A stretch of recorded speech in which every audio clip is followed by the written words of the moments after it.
Good morning, everyone. You've chosen wisely, and you're not going to be disappointed. We've got a fantastic panel. We've got some fantastic thoughts lined up, but most importantly, we want your fantastic and wonderful ideas. This session is about creating bonds, and there is a deliberate confusion in that title because it is about issuing notes and coupons, but it's also about the linkages between the different actors that Jennifer spoke about in our first session this morning. And if we are to achieve this co-design, co-location, and co-investment, we've got to span those different views from philanthropy, from development finance institutions, from standard setters, from private corporations, from government and other perspectives. And we hope that we, through our panelists and speakers and your interventions, we can do all of those things proud. So it's a wonderful forum. It's a wonderful opportunity for us to advance in landscapes. And to do that, we thought we would start with a wonderful woman. Unfortunately, she couldn't join us personally, but she has recorded a message for us. And I wonder if we could, Selena, I wonder if you could help me technically. We have a short intervention on the philanthropist view from Connie Nielsen, a humanitarian and well-known actress. When I say wonderful, she was the mother in the most recent film, Wonder Woman. Hello, this is Connie Nielsen. I'm sorry not to join you in person today, but I am joining you by video from London, where I am working. Let's face it, the finance part of landscapes is not working hard enough or well enough for us, is it? Otherwise, we would not have such poverty in the world, such inequity, such habitat degradation. We're all gathered here at the International Finance Corporation to try and help change that. We have many of the world's financial, development, and scientific experts with us today, although you see little private philanthropy and representation on the agenda. And I've been asked to provide a few views to redress that imbalance. My most profound experience in the area of landscape-level investments is with a degraded urban landscape that is the informal settlement known as Kibera in Nairobi.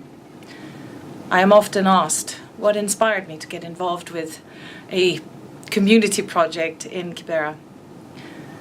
With Kibera reputedly being the largest informal settlement in Africa, there's clearly a huge need for assistance. But despite decades of government, donor, and NGO support, the problems were just getting worse. My inspiration came largely from the size of the challenge and wanting to make a real and lasting difference, as well as the realization that poor working people need access to much the same services as we do when we go to work. Myself and a group of California-based philanthropists acted to shift the equation of degradation and despair. One key principle that we employed was that the community had to co-invest at the same location they had prioritized for our help. What we created, we believe, is a first. It is not just a water source or a hygiene project or impoverished lifestyle transformation. It is a town hall in a massive informal settlement. We call it Kibera Town Center. It is a coming together of philanthropic intention with self-recognized needs and innovative solutions. Over a period of 8 years, we have been working with government, local leaders, donors, and specialists to create an amazing enterprise. Although the facilities themselves are impressive, they are not the success. The success is the co-design, the co-location, and the co-investment of a wide range of actors. What users benefit from is an access to one-stop shop services, one place where all of the necessary services for job readiness are available at their fingertips at a payment that they can afford. It is manned and served, and they are themselves serviced by their own peers, by people from the community who have benefited from the extensive capacity building that we have incorporated in our project. What you see is young people having a place to go to to change their lives, and they themselves contributing with money and achieving decision making in that process. So many of you might be wondering, what have informal settlements got to do with landscapes? Well, informal settlements are typically of the lowest land quality, and their trajectory is downwards. Numbers of people swell, services diminish, and quality of life nosedives. Yet, intriguingly, they still remain a magnet for rural populations, and we will see another 2 billion people migrate to cities over the coming decades. This is a huge problem, but it is also a huge opportunity. It is important that everyone understand that the UN and any of the other agencies really do not have a plan for how to provide infrastructure services in slums for the 2 billion people who will be living in such conditions, much as we do not have a centralized plan right now for serving the billion people who are living in slums across the world. One of the problems that we're dealing with is that funding tends to work in silo forms. What we need to do is to optimize those funding mechanisms and make it easier for innovative and holistic projects to come at these services solutions and get access to funding. Private philanthropists, or at least the ones I know, are not interested in charitable giving per se. They want to connect, rather, with pressing global issues and with the human side of the problem. Economists tell me that for every $1 of international philanthropy, there are $5 of overseas development assistance, $30 of foreign direct investment, and $120 of domestic private sector spend. But honestly, I cannot see it. Well, what I mean is I cannot see the impact of that on the ground. So my hope coming out of this forum is for more action on the ground. Let us get the multiple forms of finance better aligned and working for us all. We need more robust design of projects. We need to de-risk the poor person and not add extra burdens of debt. We need to locate effort in overlapping geographies. Dispersed efforts will lead to dispersed impacts. I urge you all to come up with solutions that make it easier for organizations like my own to access funding in a way that does not force me to apply for either a water grant or a sanitation grant or any other kinds of grants at a scale that, first of all, is not feasible when you're starting out with innovative solutions. To create a pipeline of funding that does look to people who are trying to get to scale but have not yet gotten to scale, so that these potential solutions don't die before they have an opportunity to get funded. We are out there in the field and we're working really hard, but we really need the interest of people like you to come and see what's happening on the ground and how to get the funding all the way through to us who are there on the ground. Thank you very much for your time.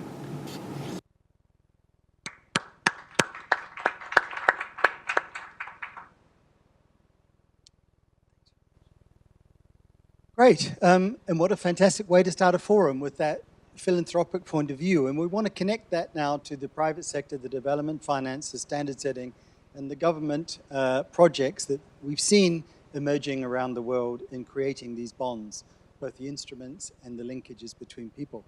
And so I'd like to ask Howard Shapiro, a chief executive at Mars Incorporated, to give us the private sector point of view on creating these bonds at landscape level. Howard, would you like to share some thoughts with us?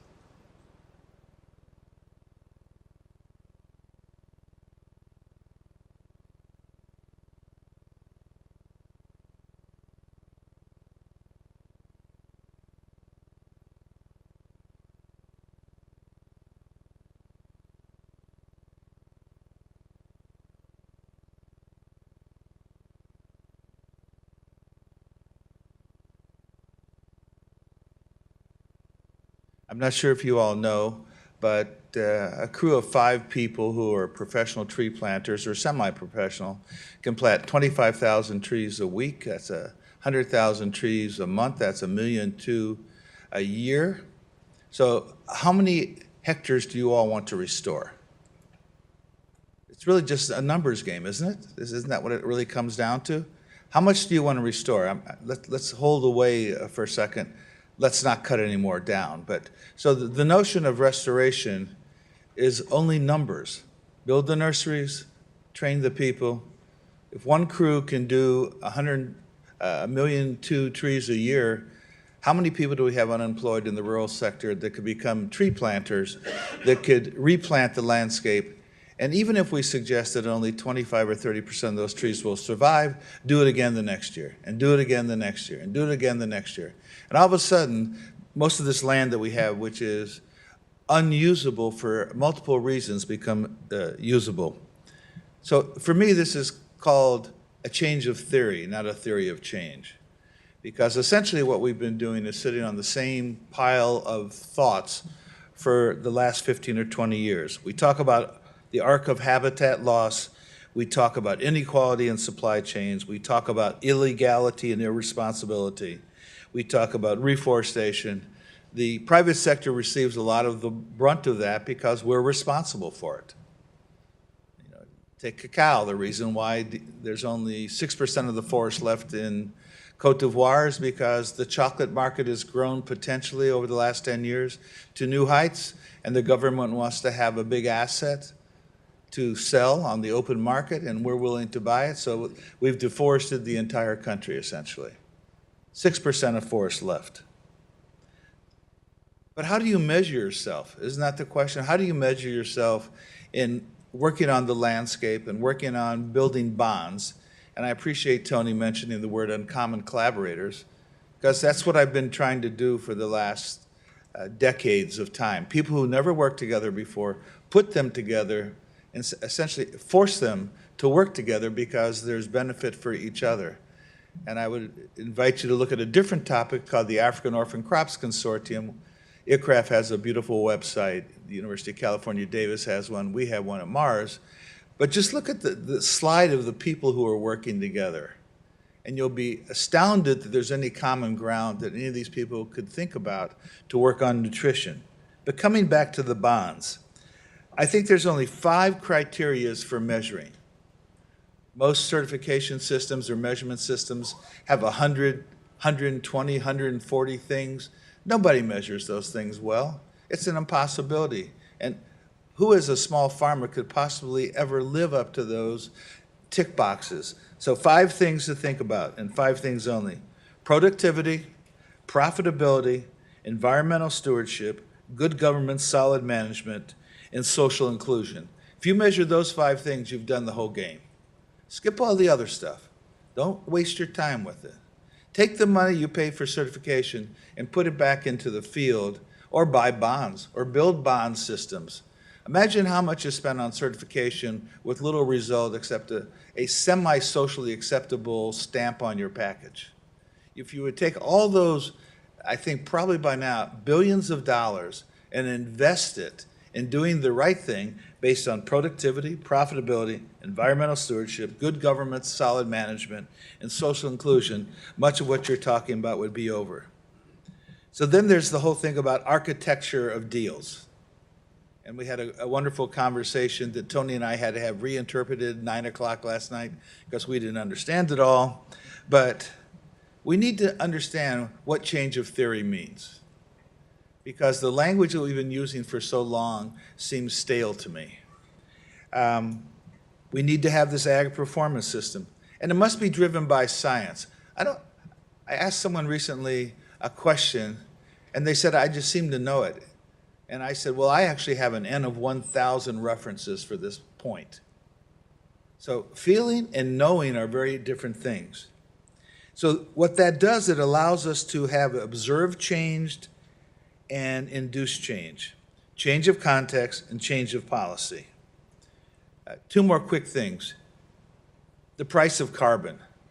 It's embarrassing what you all want to pay for carbon. State of California pays as much as $50 a metric ton for offsets. And I hear people paying $5. I mean, really, it's an insult. I don't know what you all are thinking when you think the price of carbon is only good at $5. Maybe it's too much that California pays at $50 to $75 for highway carbon. But there is a sweet spot somewhere where, as Tony said earlier, why would you keep an asset when it's worth more for the 5 or 10 years of getting something productive off the land, and then you lose it all? So the value of the Ivorian forests before they were cut was $150 billion. The value of cacao the last 10 years, essentially, is $120 billion. So who won and who lost?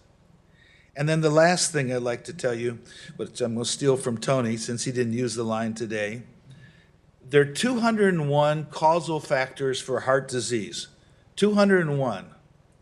But 3 account for 75 to 85% of the issues of heart disease: smoking, cholesterol, and high blood pressure. So what are you going to work on? So when you look at landscapes, what are you going to work on? 201 criteria or 3? I'd rather work on the 75 to 80% of the solution than the other 198, which are 25% of the solution. Thank you.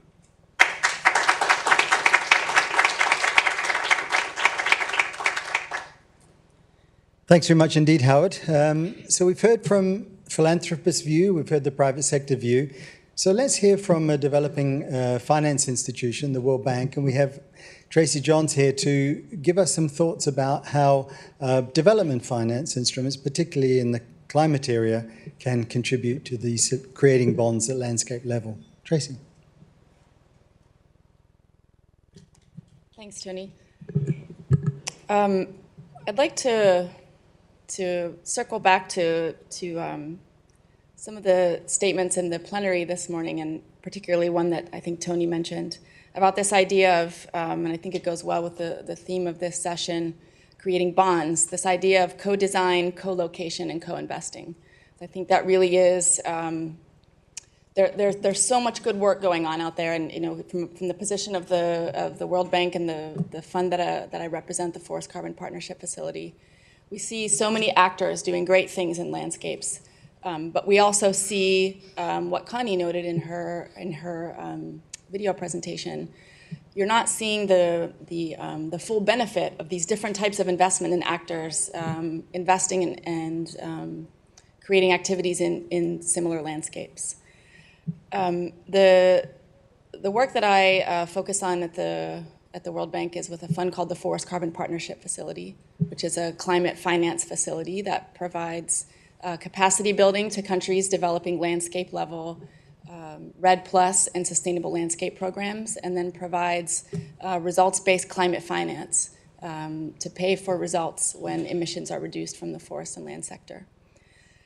And the way we see these programs developing, and the way we'd like to propose them to those operating and concerned about landscapes, is that these programs have spent, we have about, I think, just over 40 countries in our portfolio, and several of them in quite advanced stages of program design. They are developing landscape level forest conservation and climate mitigation programs at the level of provinces generally, so quite large scale in the countries, and these are developing countries around the world, REDD+ countries as they're commonly known.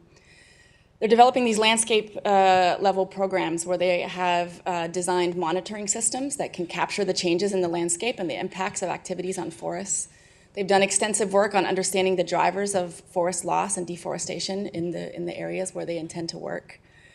They have done a lot of work in developing environmental and social safeguards to ensure that any activities that take place in those programs meet high standards for environmental and social sustainability. And they've done a high level of community engagement in order to design the program. It's built into the whole process that the actors on the ground who make the decisions about the forest staying or being lost have to be deeply involved in the design of the programs. And so the way that we see an opportunity for these programs is that they can create a sort of framework or scaffolding to enable the kind of bonding, if you will, of different types of finance and actors in a landscape. So a lot of the work has been done by the governments to design the framework for this program. But what isn't included in the support that the Forest Carbon Partnership Facility provides is all of the actors and all of the investment to come in and build on that scaffolding that's there. So the FCPF, for example, will provide a lot of finance to help design these systems, and then at the end we'll pay for the results. But there's a missing element there, which I think is where we can really bring together a lot of the actors and different types of finance to build on that scaffolding, to start from what's there, what the governments have designed and with their stakeholders have put together. And it can really create a framework around which multiple types of activities around sustainable development, forest conservation, sustainable agriculture can be built using the structures and the framework and the process the governments have already put in place. So, so my sort of pitch to you as participants in the Global Landscapes Forum today is to consider these programs and learn more about the work that's being done, that the governments have taken a real leadership role in designing systems around which or within which you can invest and you can build your activities, and you will have the support of this framework that's already in place, of a monitoring system that can track the impact of your work. And although it's too small of a cherry at the top of the cake, as Howard has duly noted, there's a results-based finance element at the end of the road. So when those emissions are reduced, the Forest Carbon Partnership Facility has a carbon fund that pays for those results. Doesn't by itself cover the range of costs that we would like to include in the carbon price, but it is, that's why we call it the cherry on the cake instead of the cake. So that's my general pitch to you, to think about these programs as a framework in which to build the work that you're doing, to engage the stakeholders that you are working and engaging, to bring the kind of finance that you have expertise in, and consider these programs as a place where the whole really is more than the parts as they come together within these REDD+ programs, within these landscape programs. Thank you.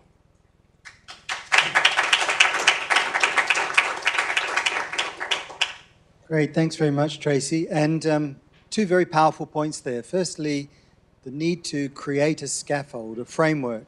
So the World Bank and their sponsors have produced a lot of that design information that we need for viable projects.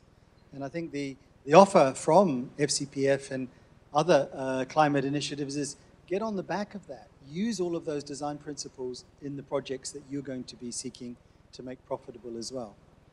I think the second point, the results-based financing, paying for results. We've got to see the viability and the business case for those things for people to crowd into those locations. Great, thanks very much, Tracy. And so we come to a different perspective, but also from a DFI. We have Bruce Cameron with us, the lead agricultural specialist at OPEC, the Overseas Private Investment Corporation, arm of the US government, who are looking to use finance to leverage in different ways through different instruments and vehicles a lot of the change that we're hoping to see. And so, Bruce, would you like to give us your view and perspectives on the landscape level bonding? Thank you, Tony. And OPEC's basically the development bank of the U.S. government. I make that point because we say development finance institution, and sometimes there's lots of jargon. Sorry, a little bit of a sore throat today. Jargon in this arena, and when I look at it, it's a fairly straightforward problem to be solved, in that blending different types of capital together, or different types of funds, different types of capital or funds that have different requirements to them as far as financial return, equity dollars, grant dollars, senior debt, subordinated debt. But it's basically different forms of, again, capital that with different return requirements. And to take a portfolio approach to projects, trying to do individual projects is inherently too risky.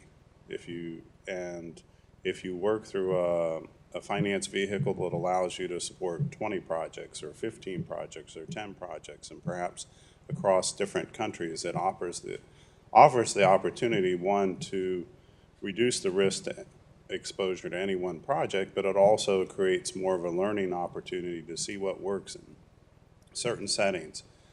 The other thing, of course, with smallholder agriculture and forestry and deforestation, it's land specific, which seems like in some ways gets lost in the equation. If it's land specific, then are there things we can do from a financing standpoint or in that legal financial structuring approach to incorporate that to help us feel like we've reduced our risk exposure? And it seems like with where technology has moved in the past 5 years, from what the geospatial satellite imagery can do, the drones, the little handheld devices and the software that already exists on the phones, and many of the trials that are being done around the world over the past 1 to 2 to 3 years, there's real opportunity to bring, it's not going to take all the risk out of it, but to, on a spectrum of 0 being the most risky or the most uncertain, and 100 being you absolutely know for sure, to move somewhere from like 0 to 5%, maybe up to 60, 70, 80%, maybe even 90% certainty. Well, if we can do that, we've just changed the equation of how we might be able to support these type of projects. And again, whether you want to call it reforestation or deforestation, forestration or smallholder agriculture or the combination, they all have that common link. You need to know where the land is, and you need to be able to have a way to monitor the human behavior associated to that land. It's not only what the person was doing at the time you made the loan, but during the period of the loan, you want to know that they're doing what they said, and if you've paid them a premium for certain types of behavior or not cutting trees down, you want to know in the future that that's going to continue and have a cheap, easy way to monitor that. So in one sense, the hardest part of this task seems like getting parties to cooperate together, pool their capital and resources to focus on projects. And the structural approach I'm describing already exists, right? It's not proprietary. You can create these type of financing vehicles. They've already been done. It's just getting more parties to create these type of vehicles that can be used multiple times over to address the issue.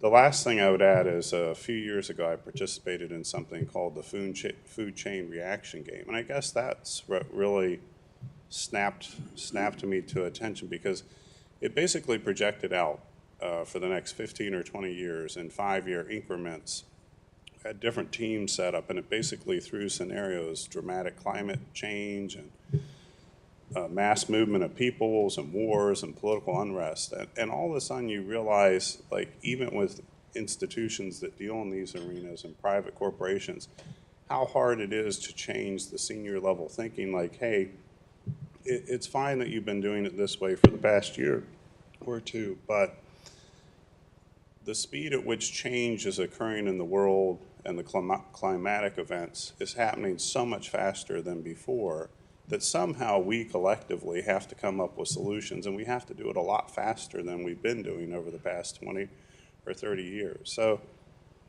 to me, it's not simple, but it's pretty straightforward, the way to start solving the problem and start doing it in a faster solution. Thank you.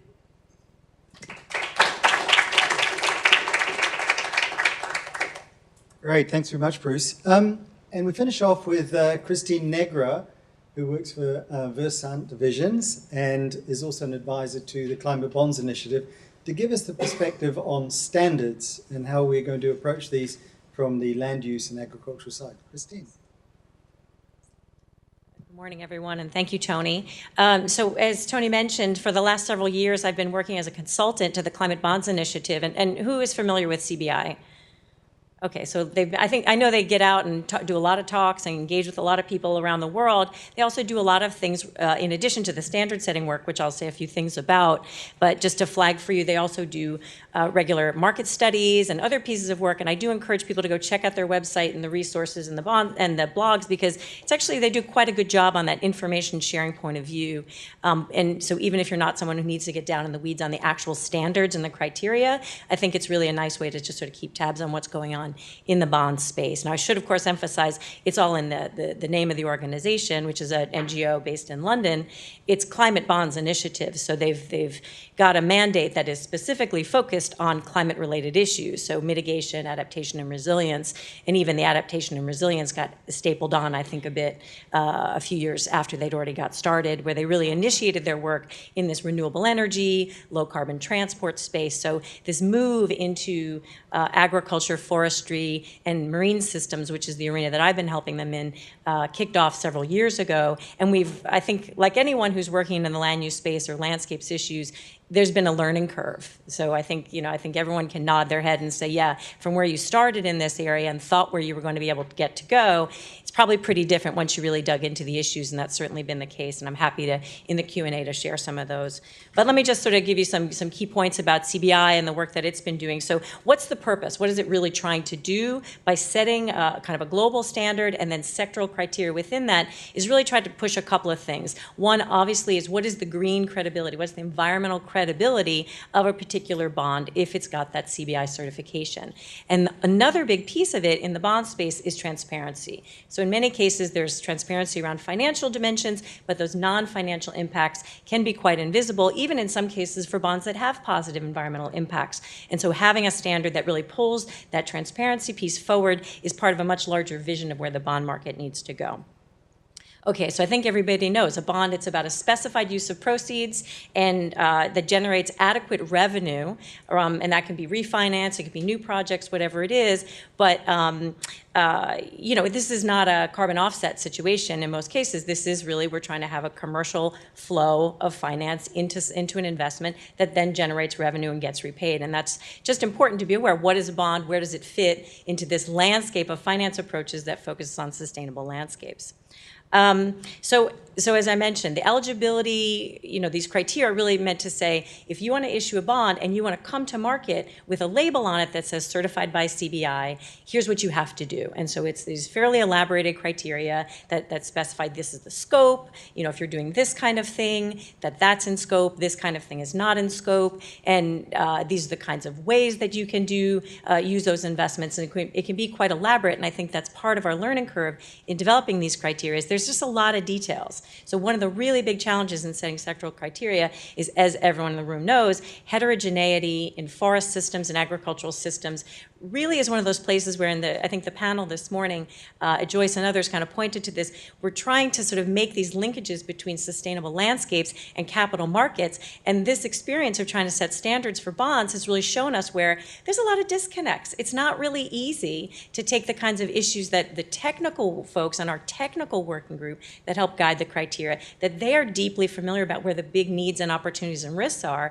and then to bring that across to the very useful, very excellent folks on the industry working group who also help guide that sectoral criteria, how to make those two worlds fit together, because what they're trying to do, the sets of issues, the sets of concerns, and the sort of shape and sizes of the boxes, as Tony talked about, they don't fit well together right off the hop. And I think that's more true in landscapes than it has been, say, for example, with low carbon transport than with renewable energy, which, I think there's been a lot more progress, and the growth of green bonds has largely been in those kinds of sectoral areas. So I should flag for you that as of Friday, if you have an interest, there's going to be a release of the CBI forestry criteria going to come out for public comment. So climatebonds.net, go ahead and check it out if you want to learn more about that specific criteria or just learn more about what their process is like. It might be quite interesting. Obviously, you're encouraged to offer in your comments, and they take that process quite seriously. It's highly consultative. From there, it would then go through a revision process and go to a standards board that would then release them, make them public, and then any entity who wanted to issue could issue against those criteria.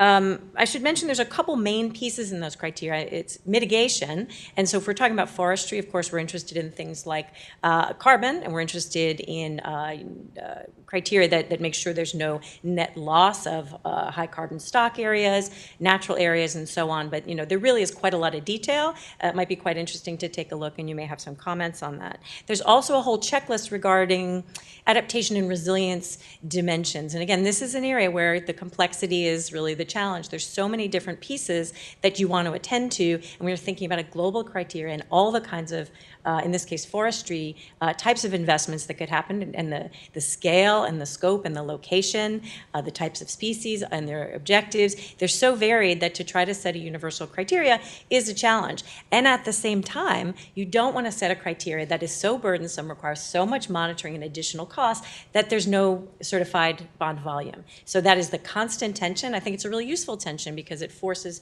people to think really carefully about things like burdensome monitoring requirements and where is that truly necessary? What is it we really need to know? What are the ways that we can use proxies to demonstrate that? Because from where we are today and where we want to go, we have to make some incremental progress. Just a few quick facts about kind of where the state of the market is. Again, I mentioned that CBI does these regular kind of market assessments. At this point, there's $4.2 billion US in climate-aligned land use bonds out there, and so they've got a definition around what it means to be climate-aligned, which is not the same as climate-certified. They're trying to understand the potential market of certifiable bonds. At this point, there's $21 billion in 2017 that is Climate Bonds Initiative certified. It's primarily transport renewable energy. It's coming mostly from municipalities and local governments and corporate issuers. The big geographies of issuance are the US and China. Also, India and Australia are big players. I mentioned forestry, and we've got this forestry criteria coming out. So, again, this is early days for that arena, and so there's a way in which putting these criteria out is a little bit sort of, we're going to build it and see if they come, see if there is interest to issue in a way that's certifiable, and there's interest to certify. So I think that's an important part of this kind of market class building. It's a lot of pulp and paper industry, including sustainable forest management. There's the IFC has a $152 million bond that covers some sustainable management of dryland forest. And I think really interestingly from the landscape point of view, our sovereign issuers, Poland, Nigeria, and others have these sort of sprawling mixed asset class, mixed sector bonds that include sustainable forestry and afforestation. I think when it's about sort of taking a landscape lens, sovereigns are really, as well as some types of municipalities, are in the best position to do that. I just want to leave with a couple of thoughts of things that maybe reflect the larger work to do. This got talked about earlier in the day, but I can't emphasize enough my own view that sort of building the experience and evidence base for how to grow the pipeline. I think that's really the issue in the bonds sector. When we're talking about the CBI work that we've done, there is not a huge amount of pipeline there. The ability to actually take the work that needs to be done in forestry and land use and sort of package it into a form that fits inside the bond space in a way that also meets a wide variety of climate and other environmental criteria is not readily obvious, so we just need a lot more experience in that. I think I want to build on the point that was also referenced earlier, this idea of cross-pollinating, that we have people who have financial expertise, which I find very complicated. I'm a soil chemist originally, so I find it difficult to understand the world of finance, but I'm working really hard to do it. And I think that people who are able to come from their original area of expertise and discipline and go sit in other institutions, for example, or work closely, there's a lot of that starting to happen. I think that's incredibly powerful as we start to meet that larger challenge. And then, of course, we just need better tools that are very decision-ready for risk assessment and benchmarking. So I'll leave it there. Great, thanks very much, Christine. Perhaps you can stay with us. I'll take a seat. And I wonder if I could invite Howard and Bruce and Tracy up to perch on these wonderful bar stools. Great. What an incredibly representative group. We've heard from philanthropists, private sector, financing institution, bond setters. We've got great gender balance, but we're all from the north, the global north. And we haven't really heard any global south perspectives. And so as we open up to questions, I'm going to try and address part of that inadequacy by asking anyone in the room from the global south to have the first opportunity. Mohammed, Elizabeth, who else can we see in the room, to contribute. Eduardo, please feel free to leap in first, because this is a very northern perspective, perhaps an unbalanced one that we've given, but we want to hear things. So, Eduardo, what did you hear that you agreed with? What do you disagree with? What's missing? Can you be a bit provocative and wake up the online audience? What's your thinking?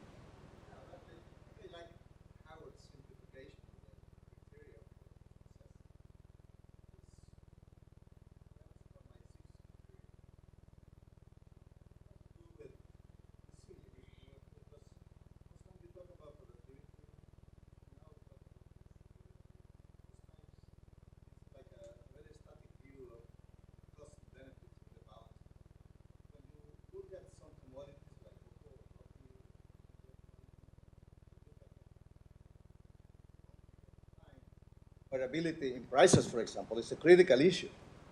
And this really brings into the equation the vulnerability of the farming system because of these changes in prices and cost. So I think my 6 criteria will be something about resilience, and this has to do with diversification. And when you talk about diversification, you really have to broaden your activities to go beyond the commodity itself and start talking about what do we do with the timber? What do we do with the fruit in the cocoa system? So that we can really ensure that this additional complementary income really come into the family financial stream to really provide some resilience against this fluctuation in prices. So I would say that this component that goes beyond the commodity itself to look at other elements in the production system to diversify income is a critical issue for the subsistence and the survival of the industry. Buen puntos. Gracias. Elizabeth.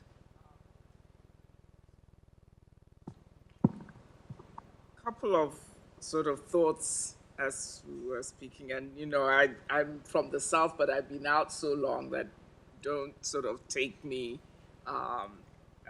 as speaking for the South. But the one thing that I thought was missing from this panel was actually the voice of the people on the ground, and you know, what is it that is needed from their point of view, and that, you know, I think is always something that when we are having these discussions, we don't bring that together. And I think, you know, this morning, it was just making sure that all the different actors and, you know, stakeholders are involved in the conversation so that you don't miss anything. So that's one. The other was just a question that I was asking a former colleague. I mean, my background, I used to be at the World Bank. I'm now on the board of C4, is whether some of the other World Bank institutions like Negra, which is the multilateral insurance guarantee agency, is actually active in this space at all. Because I think that's where you're talking about accessing different aspects and different funding. Thanks very much, Elizabeth. Mohammed, did you want to say anything?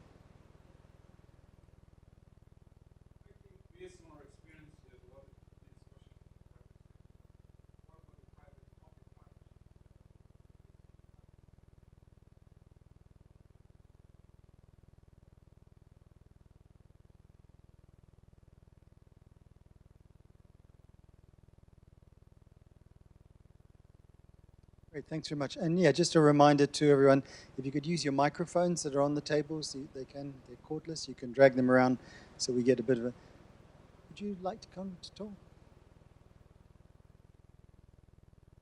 Okay, let's open it up to a few more comments before we... you get it, unless you want to challenge one of your other panelists, Bruce. Is that the... You're not responding to the audience yet. If you'd like to challenge, we'll give you a chance. Anyone else in the room, please. Introduce yourself and throw out a challenge or what's missing, what are the gaps for greater investments?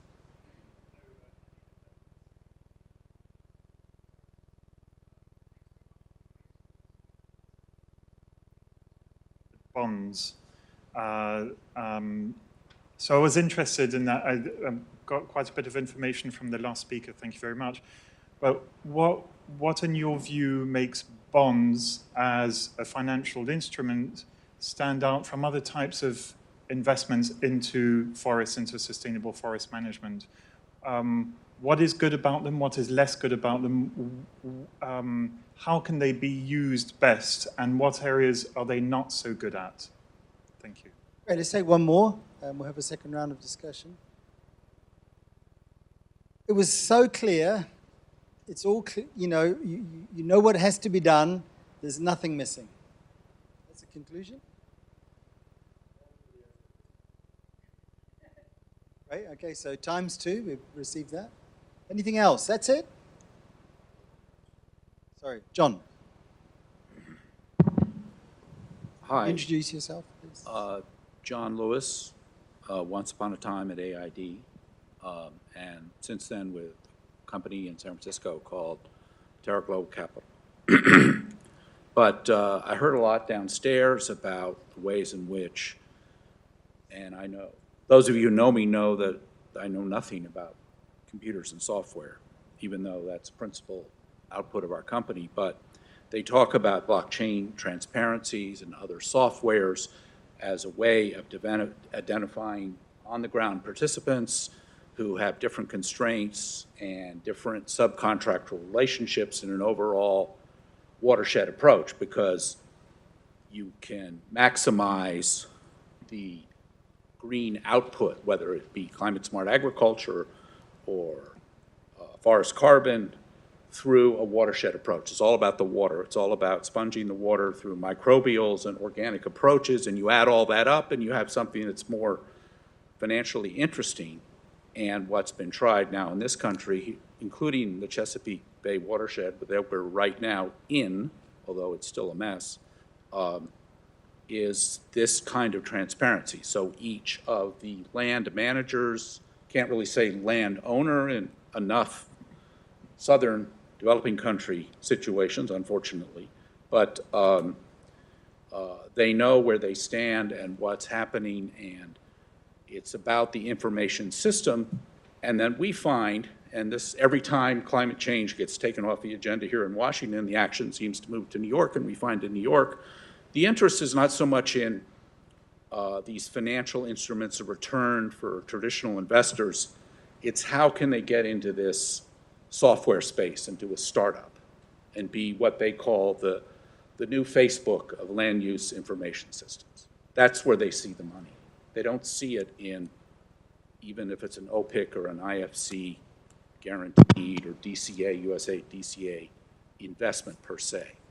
They want to sneak in and become the Zuckerberg of the new land use information system. Because, of course, what we have out there, we have lots of information systems that don't really talk to each other yet. But the technology, they now say, is possible. At least that's what some youngsters told me downstairs. Great, thanks, John. And although he's got gray hair and he's wearing a suit and tie, he is actually a secret millennial. Okay, so to our panel, are you challenged by those? They seem a bit sympathetic questions. You're not, I mean, maybe with the exception of one of them. Starting at your end, Tracy, what are your thoughts?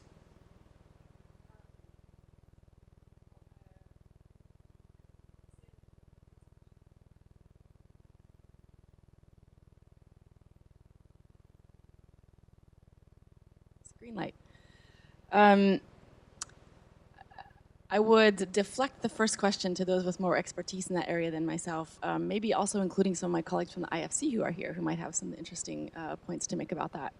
On the monitoring systems and the land use information systems, though, I think that's a really interesting comment to make, and it's been interesting to me also to observe as we, as these programs that I described briefly develop, and as we look for ways to attract other types of investment and other players, for example, in the sustainable agriculture sector, to co-invest in these programs and work with us in these jurisdictions that have been developed.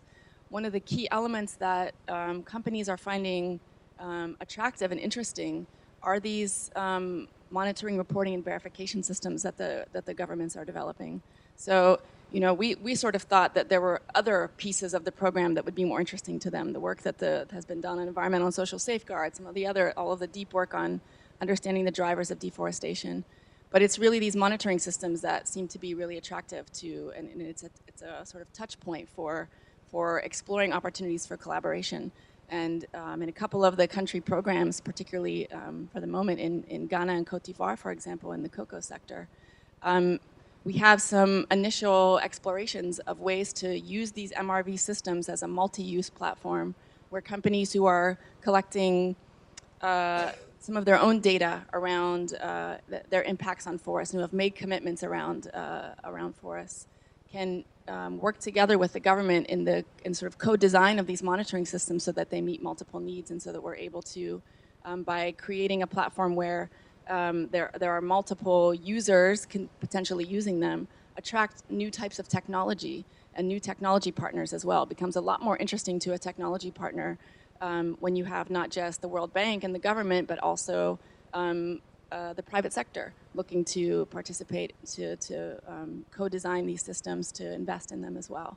So I think that technology element is certainly what we're also seeing. It's something that there's a lot that still can be done, and that's another place where I think there's an opportunity for collaboration, for co-investment, and for co-design, which is what we're now beginning to do in some of the countries where we're supporting. Now I can go? Yes, thank you. So your nice comments about focus on the farmer and the families and the bond comment for me really fit together nicely, because one of the analogies or parallels I think a lot about in my 20-some years at OPIC, the U.S. housing financial crisis. And besides greed at the top, what really caused the problem was everybody lost sight. And we talk about these things at OPIC a lot, like where does a loan ultimately get repaid from? A mortgage loan in the U.S., at least initially, the concept was an individual has an income they repay the loan from. The house was a secondary issue to use as a stick to prod someone, right, to make good on the repayment. But the analysis was supposed to be on the family income.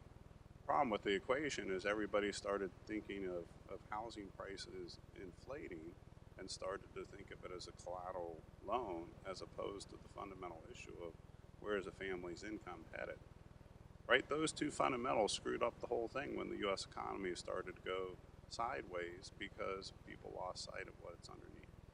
Your point about the families is, and I agree with you, like even my own comments, 90% of what we get talked about is top down. How do we create the financing to bring it down? But underneath all of that, whether it's trees or deforestation or growing trees or farmers, is the family. What works for them, right? And what information do they need? But as a lender, there's a left hand, right hand, right? What information does the farmer need?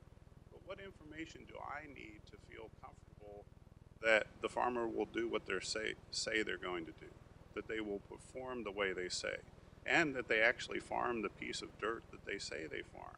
If I can get that, I can deal with the other issues, like a climatic event. If I know for sure that they're farming that piece of land and they've planted the seeds and they've done everything they're supposed to and they still have a problem, eventually we can bring insurance in, right? Because we have a high degree of certainty that they're actually doing what they say on the piece of land. But it's those two pieces of information that become the building block to take the portfolio approach. And then the bond comment is always interesting for me when I get in these group conversations about how are we going to pull capital together? Because inherently when you say bond, what people really mean is some type of senior subordination and other people's money take the risk factor. So immediately we've moved away from the fundamental of the farmer and the farmer risk up here to kind of financial engineering, and we've lost sight of, if we can get this part right, the rest of it becomes easier up here. Plus the word bond tends to get in the way, because when I talk to other development banks, usually people are like, sure, we can do that, we can do this. Why are we even using the word bond? We can stack our capital in together. It's just what you realize working with the lawyers is some of these phrases tend to get in the way with really good collaborations of different forms of capital that want to get together, because people have preconceived ideas what they mean by certain words in the vocabulary. Thank you. Benjamin, I hope you're satisfied. Benjamin, I hope you're satisfied with that answer. Very comprehensive. Thanks, Bruce. Howard. So I don't disagree with Eduardo's comment about resilience, but I think productivity resilience, it's incumbent in that, in fact. I mean, we could define it, but productivity without resilience is not productivity.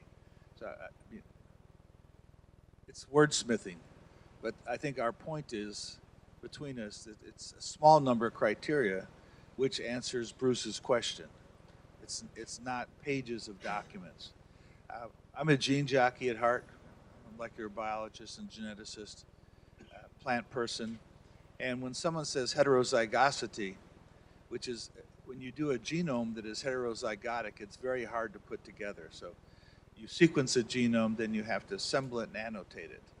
But a heterozygotic one almost never goes together. However, with big data today, heterozygosity is a thing of the past. And where homozygosity is very easy to deal with, the fact that I can take genomes that previously, and I mean previously like 8 months ago, that never could have been put together, means now I can do it by using big data. And I can't imagine that the issues we're talking about, mixing bonds, mixing instruments, you couldn't write a 3,000 line algorithm that would give you all the answers to all the complexity that you'd want to know about which particular type of finance facility works best in which places. So I live in big data. I live close to Silicon Valley. The other question is, are the trees on Earth worth more than Apple? That's worth $1 trillion. Apple is going to crack $1 trillion in the next 6 to 8 months in value. But what's the value of these trees? And what's the value of replanting? A new iPhone 10 is $1,000. Imagine $1,000 spent on planting crews to plant trees to answer the questions about carbon and sequestration and watershed services. So how do we take the money that's available and make it more valuable than an Apple iPhone?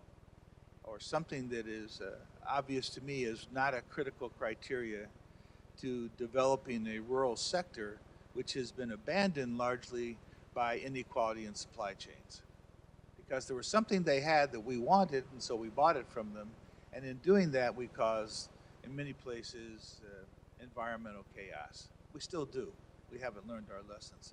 So I would like, a group of really witty financiers and really witty algorithm writers and ecologists and environmentalists and whoever needs to be at the table to sit down, close the doors, lock it, and you can't come out till you figured out how to analyze circumstances. And I would suggest to you that is not an abstract idea, because we are looking at things today that are as equally as complex in a genome as a landscape. And we're able to put that together from heterozygosity to facts and not fiction. Great, thanks, Howard. Christine? So I have a couple of responses, but first I just have to note that Tony has his 4-letter word and you've got your 24-letter word, and it's just a really nice juxtaposition. Okay, so just a couple of responses. I picked up on the diversification element of what you said, and I think this relates a little bit too to sort of figuring out what it is that people really want. So I had a trip to Kenya a few weeks back, and this was on a different project related to soil health, and so we're coming in with the lens of we want better soil health. Well, you get around and you talk to everybody and you say, well, how are we going to get from here to there? What are the drivers of that? And one of the big drivers could potentially be diversification. Can we, for example, create a market pull and a sort of technology push to get legume rotations in this system? And so I think this is where the issue of supply chain and really having a creative, nuanced approaches to thinking about what's financeable, SME local processors of bean canning, this kind of thing, supporting the seed systems and working through some of the difficulty of seed registration so that you can actually have local seed companies really supplying improved seed to farmers of every scale. So I think that diversification piece, I think, is a really important one. And to the question about, well, when are bonds a good tool for forests? Well, sometimes, probably not always. And I think the phrase comes up a lot about bonds that they should be vanilla. Maybe there are some bonds that are not meant to be vanilla, but I think in general, to this larger goal of shifting the global capital markets, I think vanilla bonds are the kinds that most people want. Maybe there are a few who want really different things than that, but that's my understanding. Again, not a finance person, but that's what I hear a lot. And so to the extent that things like certification and other kinds of kind of high credibility, transparent green labeling, to the extent that that signals that the entity and the assets are better managed, could also be a signal of lower risk. And that sounds kind of vanilla to me. You know, conservative investors who just want really steady, simple things in their portfolio, you know, if forests can be that, and if they can be that in particular, when there's a management program that's understood and is captured through labeling or certification, that's helpful. And just to mention that the forestry criteria, this was one of our big topics, both in the forest side and in the ag side, which we're going to be picking up again soon, this idea of where is supply chain in a forestry or an agriculture criteria. And I think there are a lot of folks who didn't really get that at first, that supply chain should be part of the criteria in very careful ways, because if you don't have that market pull, if you don't have part of the financial instrument able to cover that piece, and you're really just talking about the land where the forest product or the agricultural product is coming from, it's probably not going to be as useful or effective. Great, thanks very much. So please, a round of applause for our panel. They're going to come back in a minute. We can just ask you to take your seats as we go through an example of a landscape bond.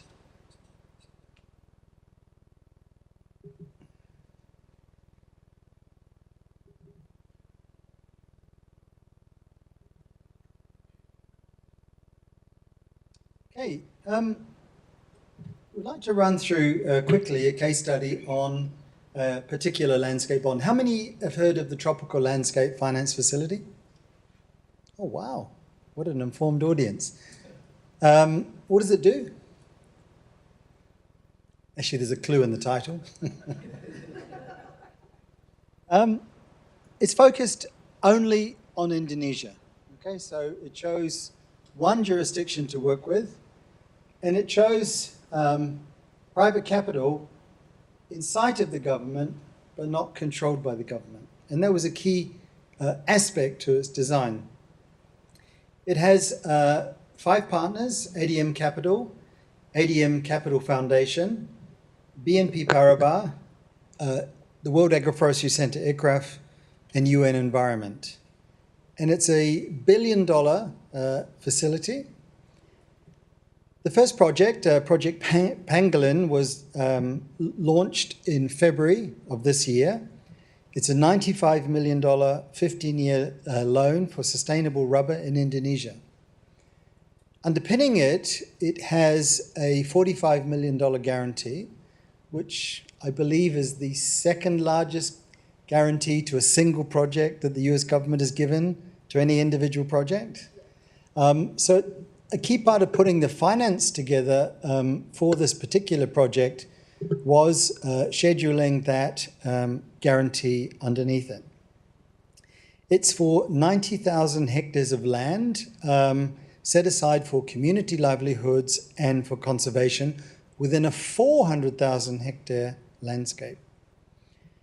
It's a very threatened landscape in Jambi in Indonesia, associated with the Bukit Tigapula National Park, where there's seen a lot of encroachment, and a rubber company had a concession or 2 concessions adjacent to this park, but over a decade it was very problematic to do anything with it because of all of this tension in that landscape between community rights and conservation and problems of sustainable sourcing and building an industry. And what the Tropical Landscape Finance Facility was able to do was to bring these actors together, to go through a co-design process, to think about co-location of all of these different intricate elements of conservation and livelihoods and people and a commercial return to the rubber, and also implementing a new government policy around community livelihoods and the percentage that needed to go associated with concessions to improving communities. There was significant historic deforestation in this particular landscape, and this is causing a problem not only for Indonesia but for the local communities and the sustainability of that individual landscape. So there are 5 project outcomes associated with this bond, and that is improved well-being of local communities, employment of 16,000 people, and improved resilience, Eduardo, of 50,000 people in the wider landscape. Climate change mitigation and adaptation benefits, 24 million tons of CO2 equivalent of avoided emissions and sequestering of 15 million tons of CO2 from planned reforestation. Better forest protection, 42,000 hectares of natural forest protected in the Bukit Tigapula National Park, ecosystem restoration, and reduction in forest fragmentation by keeping a much more integral whole, and using those environmental and social and governance filters, guidelines, criteria to ensure traceability in the sourcing of sustainably grown rubber. 24,000 hectares is set aside for reforestation as well. And so we can start to look at, well, how many people is this 95 million addressing? How many hectares is it addressing? And it's quite a viable number, because when we look at, the gold standard for restoration is probably open cast mining. And the US was responsible for 55% of open cast mining in the world. And over the last 50 years, there's only been 1.2 million hectares restored. So I love the Bond Challenge, 150 million hectares. I love the New York Declaration, 350 million hectares. But we've got to get real about some of our numbers. We've got 2 years left in a 10-year pledge. So I suppose on average, then we should have restored 120 million hectares. Is anyone from IUCN in the room? Okay. Yeah, well, actually, they should probably be in their own discussion forum. You'd be in trouble if you were from IUCN and in this room. But, we would be at 120 million hectares now, and I don't think we're there. To restore degraded open cast mining sites is between $20,000 and $50,000 per hectare in total. So how much is it going to cost us to restore and to make viable and have the business case for these particular green bond markets is a very key part. And if we're leveraging those small margins and looking for those small step changes, it's not going to work. And the only way, therefore, it will work is when we come together. And so Tracy's point about having this framework, having this scaffold, having this architecture to hang other projects on, because the data has been collected.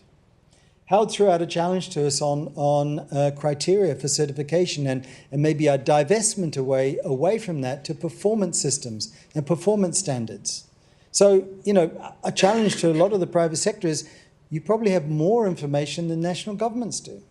And how are we going to be putting that into a pot, not only just in terms of data and analysis, but a vehicle in which we can all use that big data and come together in much more innovative ways. Lastly, the last project outcome is development of a blueprint for sustainable commodity production. So this is rubber, and it's a combination of commercial rubber plantations and smallholder jungle rubber systems in combination with conservation and mitigation and adaptation benefits for what is quite a changing and very variable part of one country, Indonesia. So that was to give you a flavor of what can work. And obviously there's big partners and big money in that, but a lot of smaller projects can come together to make that collective and address those hundreds of millions of hectares that we're seeking to change. So I think now we would like to, because we have roughly 10 minutes left, to come to, Howard, did you want to make any more comments on the performance standard system? Yeah.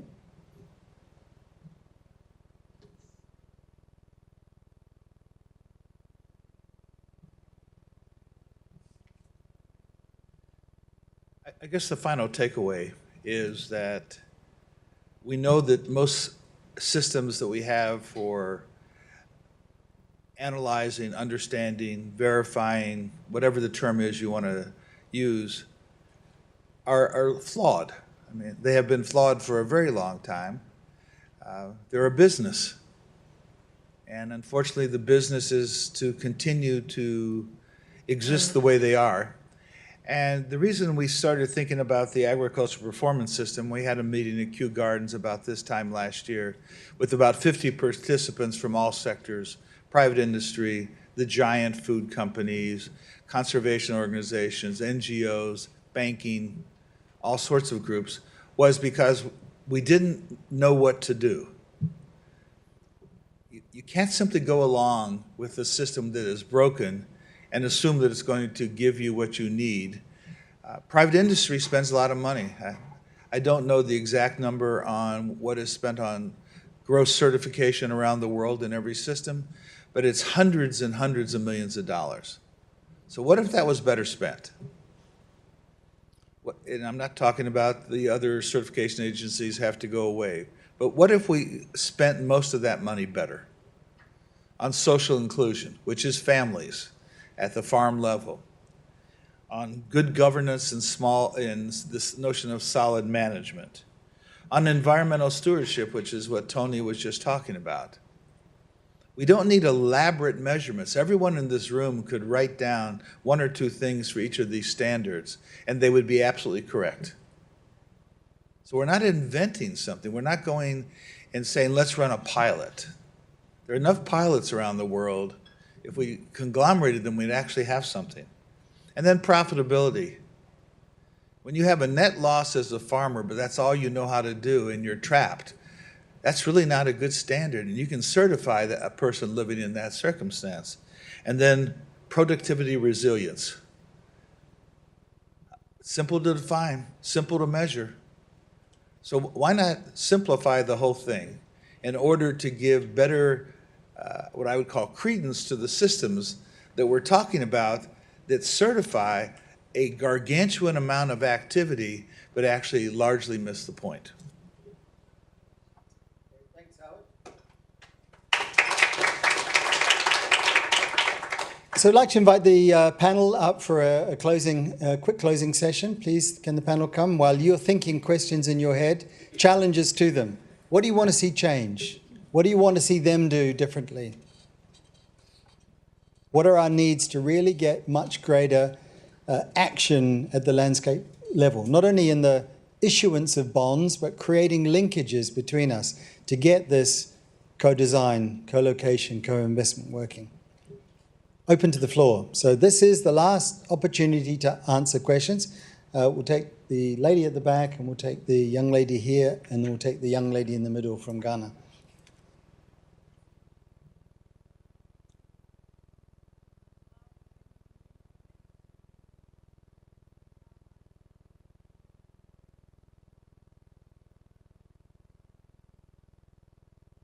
Just wanted to mention a study we did in the Netherlands called Green Bonds and Integrated Landscape Management. It might be of interest of some of you.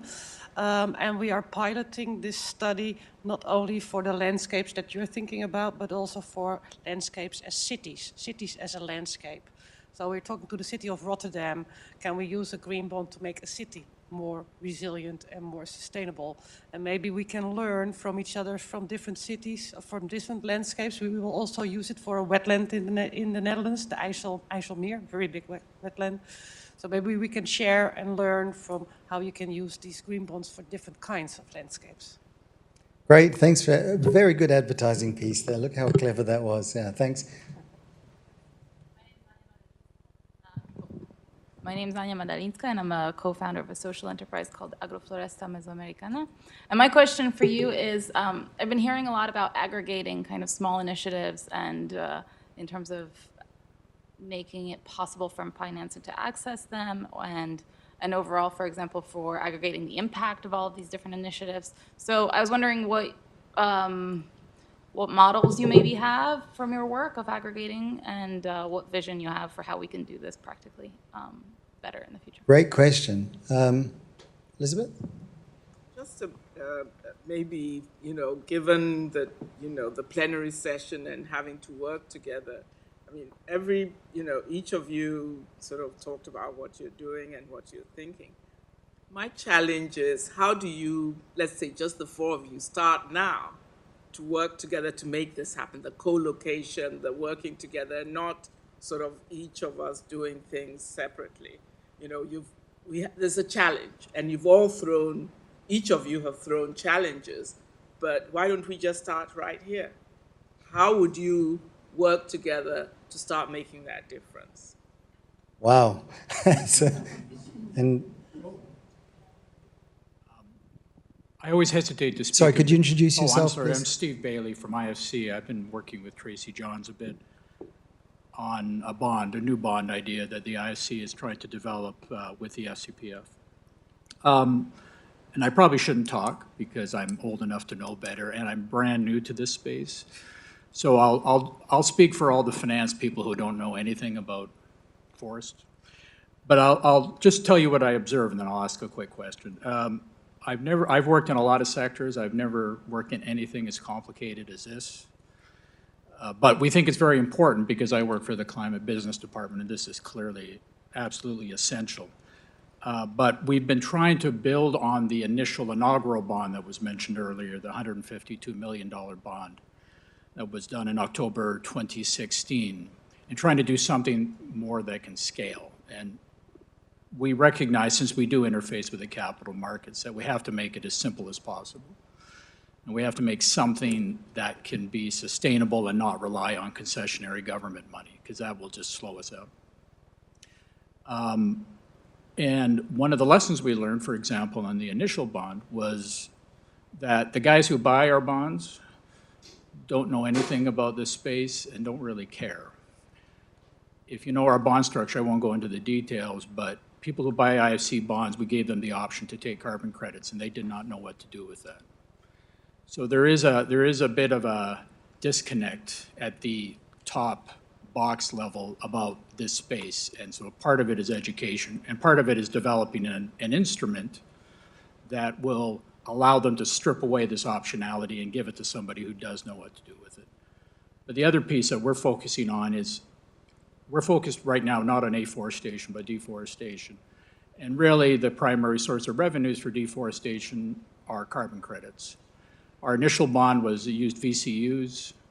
We're now looking at whether we can do something that's more aligned with the FCPF, more in line with the jurisdictional approach. Hi, Steve. I wonder if you could help us and turn it into a challenge. So okay. Some great points here. Sorry. Turn it into a challenge for us. I was literally about to ask. So in terms of the deforestation and the credits that the market will look to that can pay for the amounts of money, that pay for these projects that need to be developed, what is the group's thinking around voluntary markets versus jurisdictional compliance credits? Should there be one of these should be pushed rather than the other, and build those markets that can then support the development of these projects? Great. One last person who's got a real burning challenge to help round the session off before we have closing statements from our panel. There's got to be one there.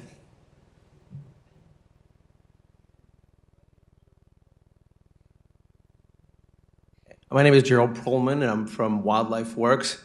And I have not so much of a challenge, but more of a success story. Just really quickly, we were the recipients or the beneficiary of the bond, the innovative bond that the IFC did. And I can tell you that the impact on the ground is profound. It has brought stability to our project in Kenya, bringing benefits to 120,000 people, will change their lives forever. And we'd like, and as a result of that, more private sector actors have come to play. We'd like to see more of these bonds. Thank you.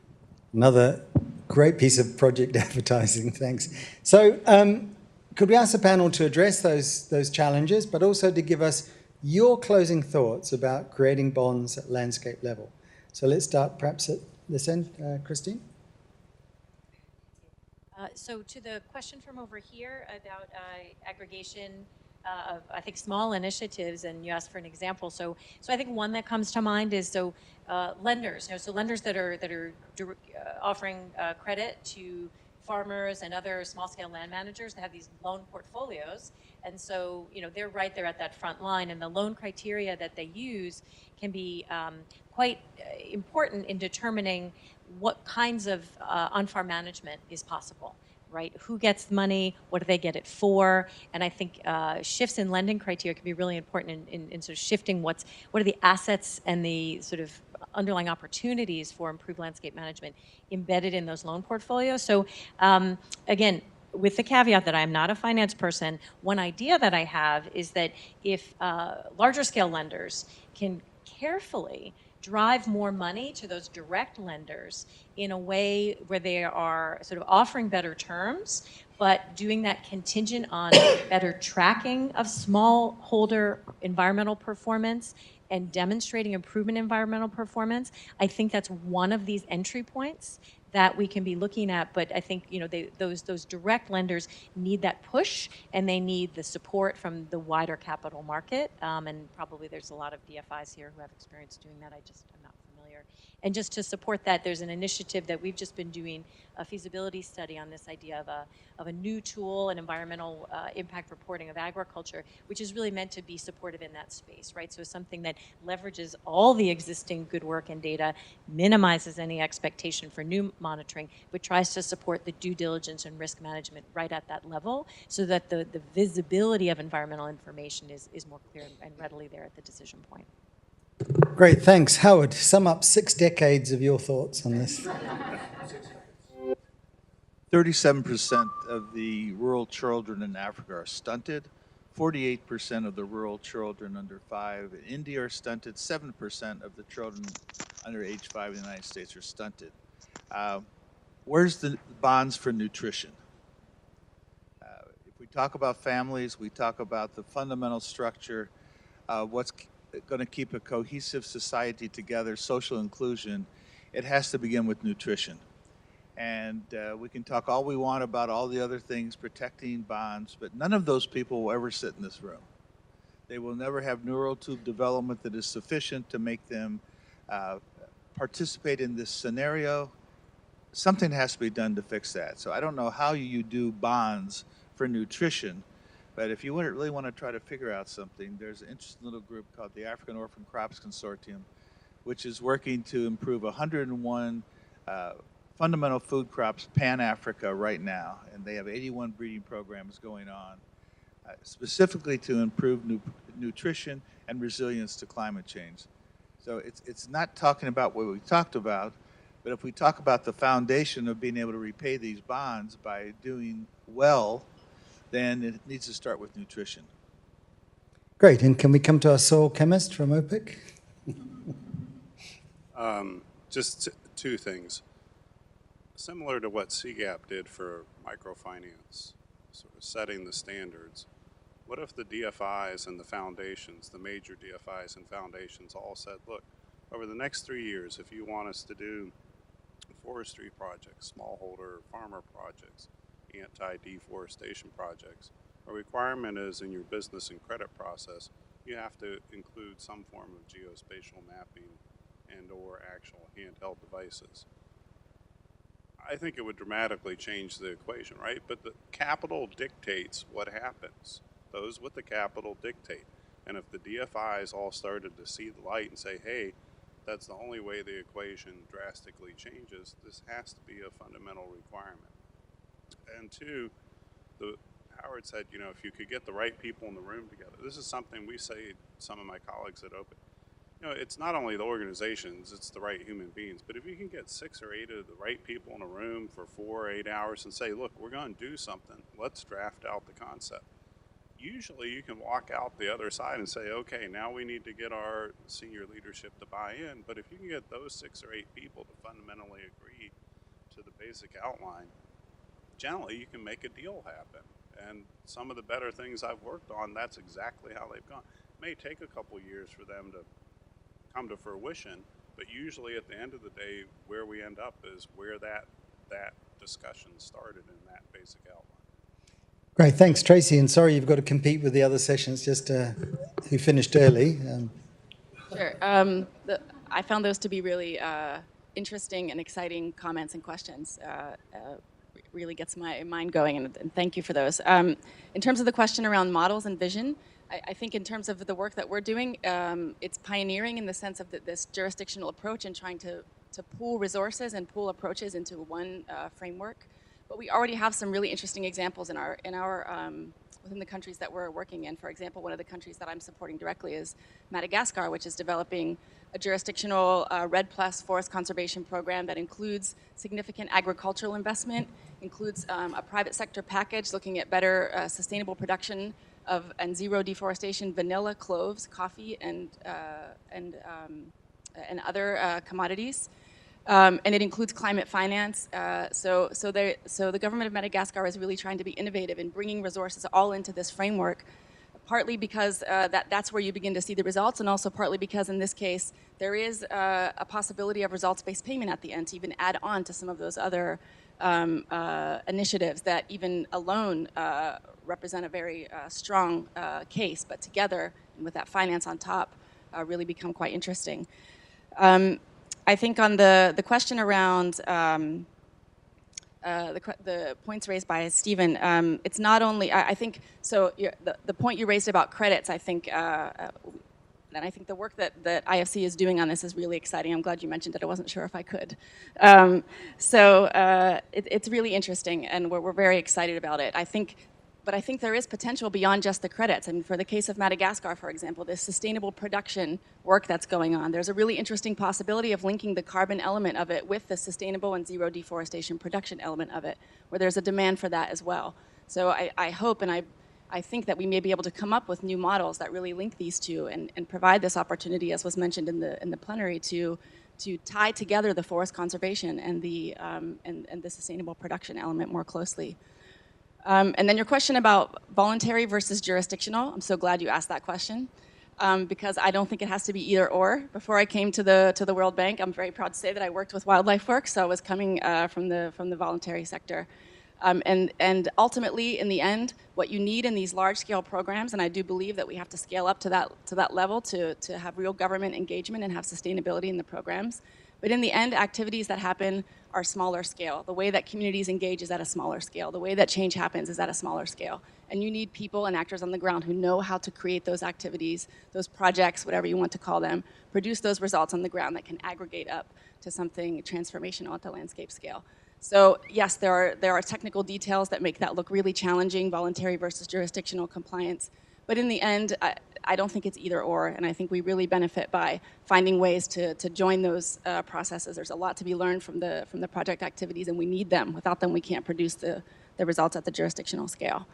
And then finally, on the challenge to work together, I love this idea. Why not start with the panel? And I would invite actually all of you in the room. We know the FCPF in particular is supporting countries, over 40 countries in the world. If you want to work in rubber, if you want to work in vanilla, if you want to work in sustainable forestry, we have programs that are developing this along with all of those elements, the monitoring systems, the safeguards, the community engagement. So we invite you to speak with us and find ways to work together to begin to aggregate and scale up to the level of transformation. Great. So now a challenge to all of you. Two challenges. First one is you've all got to be the champions of the real price of carbon. Because at $2 a ton or $5 a ton, it's not working. And when we risk our entire forest estate and our forested landscapes on $2 or $5 a ton, it's immoral.